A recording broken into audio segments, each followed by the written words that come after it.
Welcome to the podcast. I'm Brother Branch and servant of the Lord. To God be the glory. Yes, to God be the glory for his marvelous blessing that he bestows upon you and I each and every day. I want to thank you for taking time out your busy day to learn more about prison ministry. For years now, we've been talking about prison ministry through this podcast. And yet there may be some new people, someone who may not fully understand what God's ministry is all about. And that's exactly what it is. This is God's ministry. It is God's ministry because of the Great Commission. And so today we're going to go through the various aspects of prison ministry that you might know that you don't have to always go inside the prison, but there's work, so much work to be done outside the prison. So today we'll start with defining what prison ministry is all about.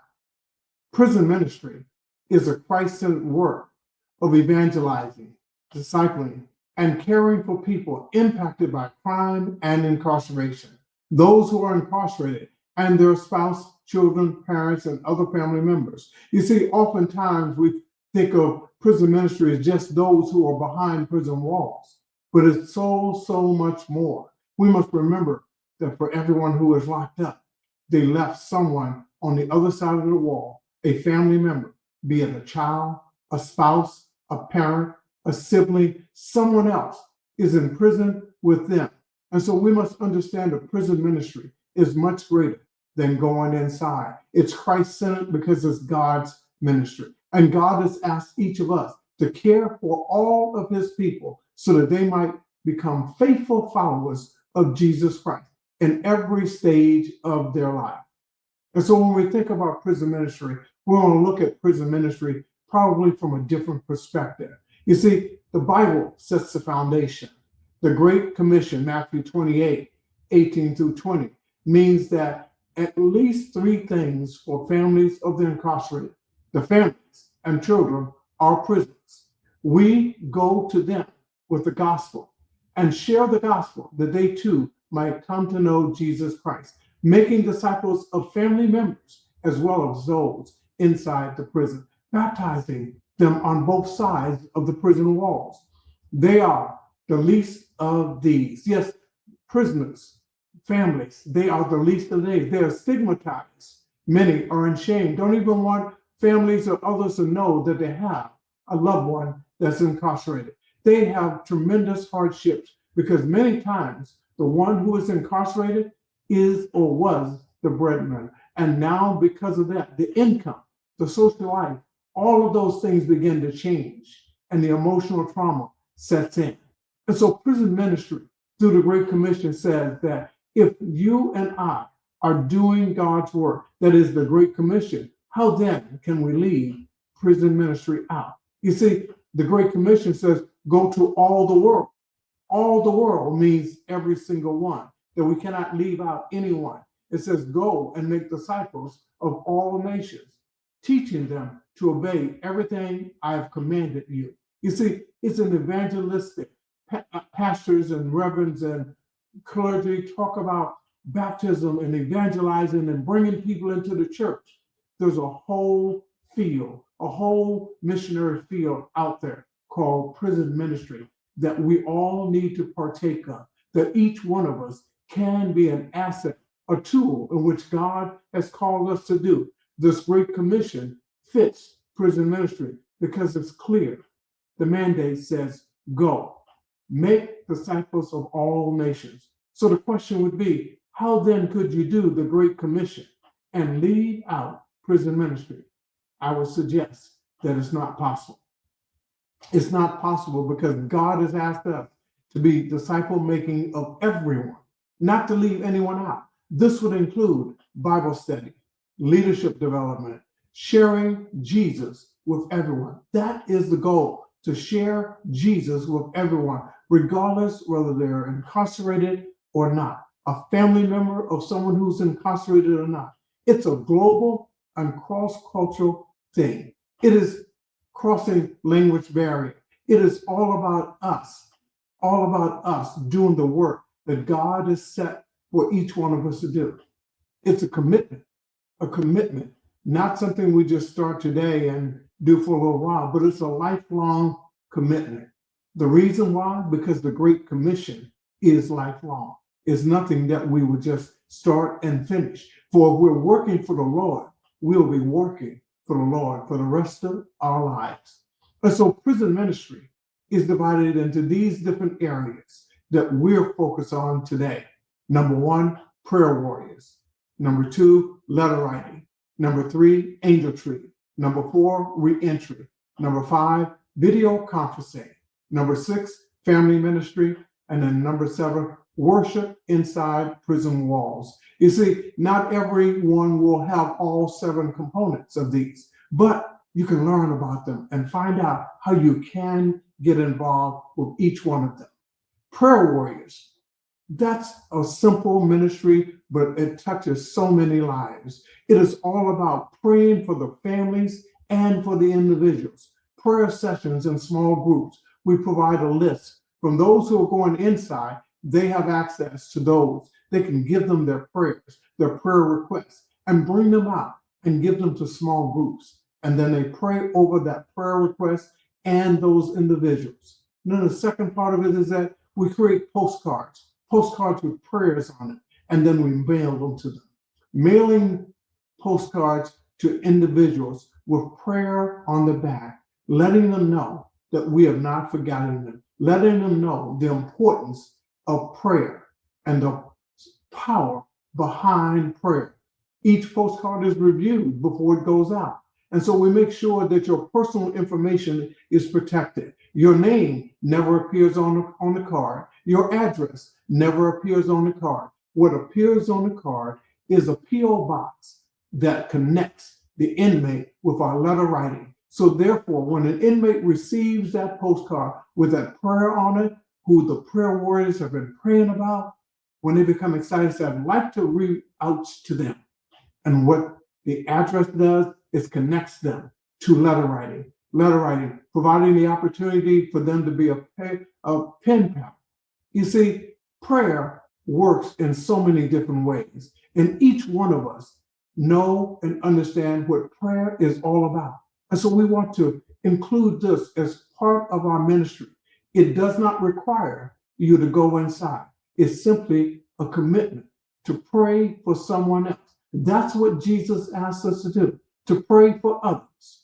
And so when we look at how prayer warriors then connect with letter writing is a ministry that we have that is reaching across this country. We're writing in over 70 different prisons with over 100 different inmates. They are looking for someone to share the gospel, someone to communicate with outside prison walls. And so it is a ministry in where you can share Jesus, you can bring hope, you can bring encouragement, and never set foot inside the prison walls. We have a letter writing manual that we train you on. Make sure that you understand how this ministry works. We also make sure that your personal information is protected in this as well. And so we'll show you a quick video about how letter writing works. This is Terry. For 24 years, Terry has been writing letters to men and women in prison. And though they are scattered across the country and have very different backgrounds, Terry connects with each of them. I have 16 of them, and they are my dearest friends. Terry is a volunteer instructor for Crossroad Bible Institute. She reviews inmates' Bible lessons and writes them handwritten letters of encouragement. I'm very, very personal in my letters. I like the communication. They feel free to talk to me about their problems. One of my students, James, off the streets of Los Angeles, he didn't have any education, but he had to sell drugs to keep his mama going. He would write me 4-page letters, and I just loved every one of them. I have Saul. He was put in prison because he was charged with murder. But when I got his letter, he said, "But I did not murder Terry." And I believed him. He has been very prompt in all his lessons. He was a counselor in hospitals, clinics, and so forth, but he was sent to jail. I just got a letter last week saying, Terry, it's been overturned. And he said I was counseling for my own prestige. But now, when I get out, I'm going to be counseling to the glory of God. And that just, I had the chills, and I had a few tears. Terry also volunteers in the Crossroad Home Office, answering phones and encouraging other instructors. That has been such joy, because I hear these 80 and 85-year-olds saying, I never shared Christ before. And I said, and so when I'm on the phone, I'll say, isn't it a wonderful blessing, so that I can bless them and they can encourage me also. Many of the instructors have said, oh, I look at prison in an entirely different way now. I go past a prison, and they are people created by God, and He cares about them. I just encourage anybody, just any age, it will be the greatest blessing in your life that you've ever had. And to think that you're a part of God's kingdom and ministry is such a wonderful thing.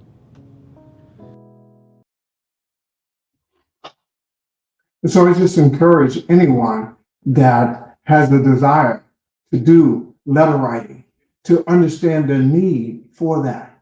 And we provide the training. The training takes about an hour and a half or so. We cover everything in detail. We make sure that all your questions are answered. And then we provide all the tools that you would need to get involved with letter writing. We have coordinators who will take charge of making sure that you have the address, the correct address, and read over your letters to make sure they're right, and to make sure that you're not putting anything personal in there or anything that would help identify. We encourage you to use a pen name and use a P.O. box or some other address so that your personal information is not part of that. And so if you have a desire to help out, to share the gospel, the encouragement to someone, the inmate on the other side, we send them a contract that they fill out to understand the do's and don'ts, so they know that this is not about having a relationship that sets up for someone that may be looking for marriage or anything else, but that this is all about doing God's work and introducing them to God through letter writing. So if you're interested, let us know. We'll make sure you're trained. We'll make sure that you can be a pen pal for someone. You see, mail call in the prison is the loneliest time for an inmate, because in many cases, they've severed communications outside. Their family is all on the inside. For whatever reason, they don't have anyone on the outside that's communicating to them. And so to share the gospel would be one of the things that they would like to have happen. And so we encourage you to think about being a letter writer. As we continue with our aspects of prison ministry, Angel Tree is another ministry that we do. Angel Tree falls under prison fellowship. And what happens in this ministry is that the inmates, they sign up for their children to receive gifts. And once they sign up, then the local churches in the community, they then sign up through Angel Tree and Prison Fellowship. Prison Fellowship then sends those names to the community. So, for example, my church, folks within a 30 to 40, 50 mile radius would receive information about those who have loved ones who are incarcerated. They give us their contact information, and then we call them and ask if they would like to receive a gift for their children. And once we do that, then we select the gifts that they've requested. We put a tree or a board in our church where members can come in and select a child's name, purchase the gifts, and then we make sure they get them to them. There's several ways that you can do that. You can invite the families to your church or to a recreation center. You can send them out by Amazon. You can deliver them, just whatever you would like to do. But the point is that we want to bless and allow God to bless them through our giving for these children. Angel Tree is much more than just Christmas time. They also offer camps for the incarcerated. And so there are camps across the country. You could sponsor a child, or you could actually ask the family that you've been involved with through Angel Tree if they would like to have their child to attend a camp. And so Angel Tree is a year-round program. It brings a gift from the incarcerated to their child, letting them know that there's a connection that's still in place. And so for those families, this is crucial. And we invite you in your church to become part of Angel Tree. As we'll watch a video about what Angel Tree does for those individuals. 1.5 million children have a simple wish this Christmas: to feel loved and remembered. When a parent goes to prison, families are torn apart, and all too often children are left feeling lonely and ashamed. The separation can feel even worse at Christmas. With Angel Tree, you could be the hands and feet of Jesus to hurting families in your community who have a loved one behind bars. You can remind children they are never forgotten, and it starts with a gift. Angel Tree volunteers deliver a present, the gospel, and a personal message of love to children on behalf of their incarcerated parents. It's amazing to watch how a gift from that mom or dad can light up their child's eyes, and to see the relief on the faces of caregivers. And it starts with the gift. What a testimony of God's love it is to the incarcerated parent when you provide a gift to their child in their name to close the distance between them on Christmas morning. With the help of volunteers across the country, Angel Tree has delivered more than 11 million gifts to children on behalf of their incarcerated moms and dads since 1982. It all starts with a gift. Like to thank Angel Tree because they helped us stay connected with our dad. Thank you, Angel Tree, for doing all that you do, because you don't have to do this, but you choose to do it, and I really appreciate it. Angel Tree is really making a difference in my life right now because I feel like a part of my family. I would like to tell any and every volunteer from the Angel Tree program, thank you from the bottom of my heart for what you guys do. For you and your church, Angel Tree Christmas can begin an ongoing, life-giving relationship with prisoners' families. You can help precious children strengthen their connection with their incarcerated parent, grow in their faith, and learn that they are overcomers with great, God-given purpose. Angel Tree is important because it makes an effort to consciously include people, intentionally include people. I know it's real easy for these families to feel left behind and feel like no one cares. It's again, this part of wanting to show tangible love in a way that people actually need. It's helping people where they are in a way that they can appreciate. Many Angel Tree churches continue connecting with children and families through year-round ministry, such as Angel Tree camping and church programs such as Vacation Bible School and Youth Group.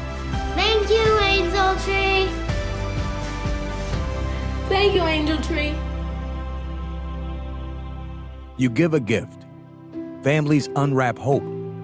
What better way to celebrate the birth of Jesus, the greatest gift of all?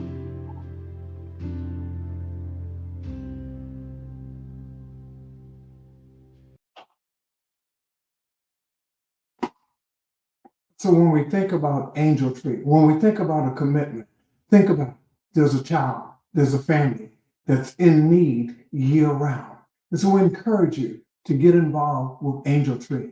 Go to Prison Fellowship, look up underneath the resources, locate churches, and then register your church. You can make a connection. You can make a difference to a child that's in need, a child whose parent or parent is incarcerated. That's what Angel Tree does. It reflects God's love to everyone. And so we encourage you to do that.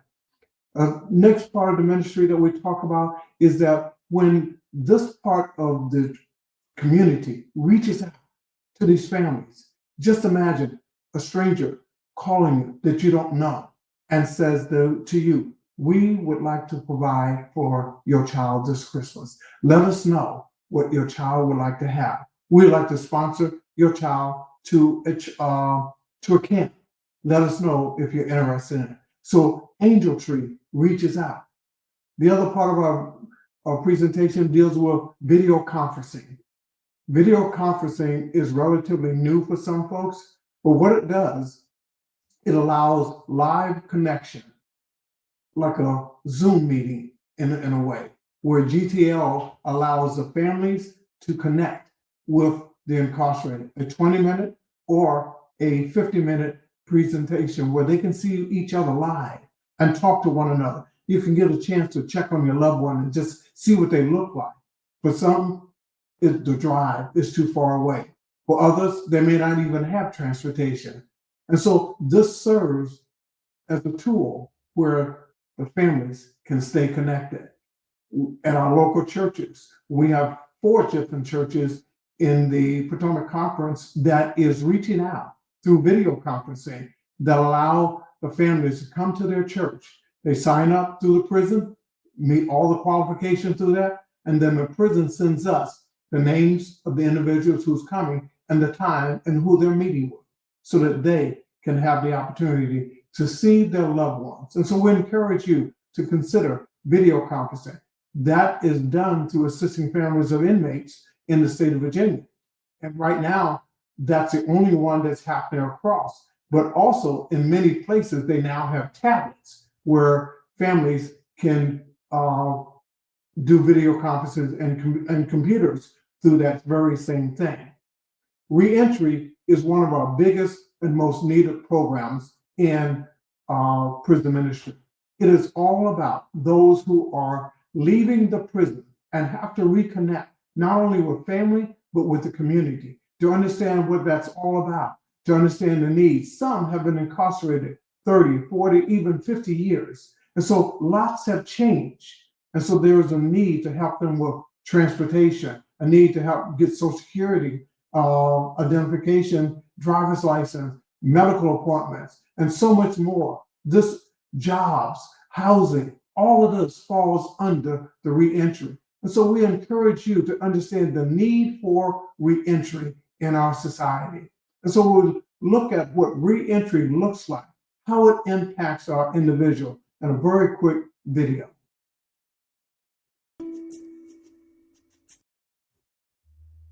One thing we must do as a nation is welcome our returning citizens back to the community. But we need to make sure that when they come back, they're ready to do so. You know, nationally, that over 2/3 of those who leave prisons actually return within 3 years. That's a big challenge. One way to address that is to invest in them before they leave. I had a chance to visit the prison entrepreneurship program in Texas, where the recidivism rate is only 7%. And they do 4 things. Number 1, there's a course focused on character development. Number 2, there's a course focused on entrepreneurship. Number 3, there's a business plan competition. And number 4, once you leave, there are support services they provide. I think the program is a step in the right direction. Once you teach someone who's returning home how to take care of themselves, they can take care of themselves, their family, and ultimately the nation. By investing in people and investing in human dignity, we invest in parents, we invest in human assets, but more importantly, we make a safe and sound nation for ourselves. So what do you think can be done to help returning citizens from prison? Also tell us what ideas AEI scholars should focus on in 60 seconds. So reentry, folks leaving and coming back to our society, for they're coming out by the thousands each and every day. And so we have to be prepared to receive them. But more importantly than receiving them, we have to help them get readjusted. And reentry does just that. Reentry usually starts about a year, 18 months out, because we have to understand what the needs of the individual is and the needs of the area that they're trying to go to. Sometimes they have a designated area they must go to. And so we try to help with employment. We try to help with getting to understand about the local area that they may be at. Transitional housing is a big issue for a lot of folks that are leaving. And so when we look at prison ministry, we see that prison ministry is much more than just going inside the prison. Although we go inside the prison, although we spend time inside the prison, it is not what we do overall. Matter of fact, it is the smaller portion of what we do inside the prison. You see, prison ministry is worship inside the prison.